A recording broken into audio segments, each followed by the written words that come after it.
Seorang ahli Dewan Undangan Negeri, ADUN, membidas cara Menteri Besar Kedah Muhammad Sanusi Mat Nor menangani acara konsert sempena Muda-Mudi Weekend Fest di Alor Setar, Kedah baru-baru ini. ADUN Kubang Rotan Asmirul Anwar Aris berkata sudah beberapa kali perkara seumpama itu berlaku sekaligus ia menggambarkan kegagalan kerajaan negeri pimpinan Sanusi. Katanya, agensi-agensi kerajaan negeri yang berkaitan sepatutnya membuat pemantauan ketika program berlangsung bagi mengelak perkara tidak diingini selain mewujudkan garis panduan atau model bagi program berbentuk hiburan. Apabila ada konsert terhadap penonton menari secara liar orang kata, ramai pakat hentam lebih-lebih lagi ia berlangsung berhampiran pejabat agama dan masjid negeri. Apabila berlaku perkara itu, jadi kita rasa terkejut. Tiba-tiba ada pihak yang juga penyokong blok kerajaan memetik gambar saya ke program itu dengan dakwaan kami sebagai menyokong dan penganjur. Saya rasa peliklah, apa kuasa kami sebagai pembangkang? Saya rasa itu satu fitnah dan tomahan yang cukup besar, katanya ketika dihubungi media semalam. Wakil rakyat daripada amanah itu berkata demikian ketika diminta mengulas berhubung dakwaan pihak tertentu yang menyatakan dia turut terlibat dalam penganjuran MMWF.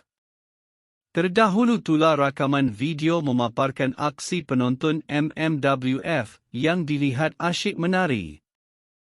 Ia kemudian mengundang kritikan ke atas kerajaan negeri yang diterajui PAS mengenai langkah kawalan yang diambil pihak berkuasa.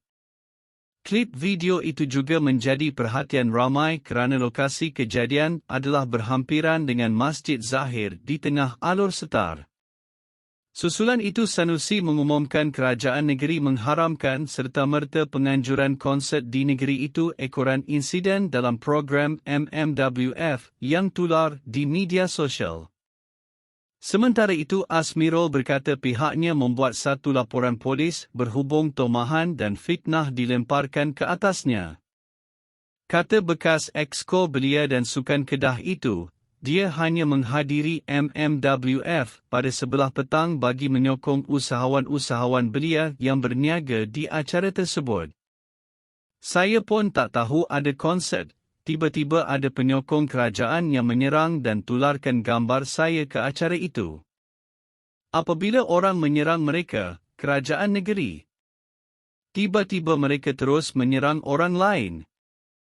Jadi kami buat laporan polis supaya ambil tindakan terhadap pemilik-pemilik akaun Facebook dan aplikasi TikTok yang pro Menteri Besar Kedah, katanya. Tambahnya kejadian itu bukan kali pertama menunjukkan kelemahan pentadbiran Sanusi antaranya sebelum ini terdapat program Kedah Fashion Weeks, pertandingan bina badan wanita dan acara luncur air, surfing, di Langkawi yang menimbulkan kontroversi.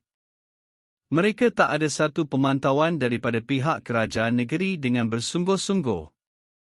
Saya pun bekas exco, ada orang yang akan hantar proposal, pegawai kita akan monitor.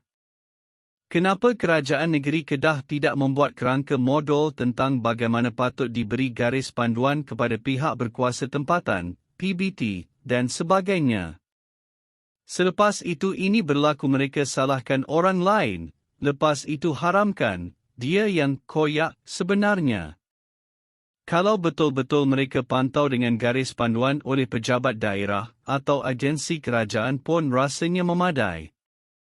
Juga diselitkan dengan unsur-unsur Islamik.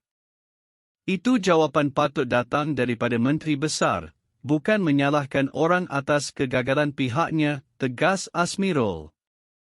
Terbukti kerajaan PAS Kedah gagal dalam menguruskan perkara yang berkaitan hiburan dan program yang melalaikan ini. Sebelum ini tular penganjuran bina badan wanita dan pertunjukan fashion di Kedah yang bertentangan dengan agama dan tata susila kita.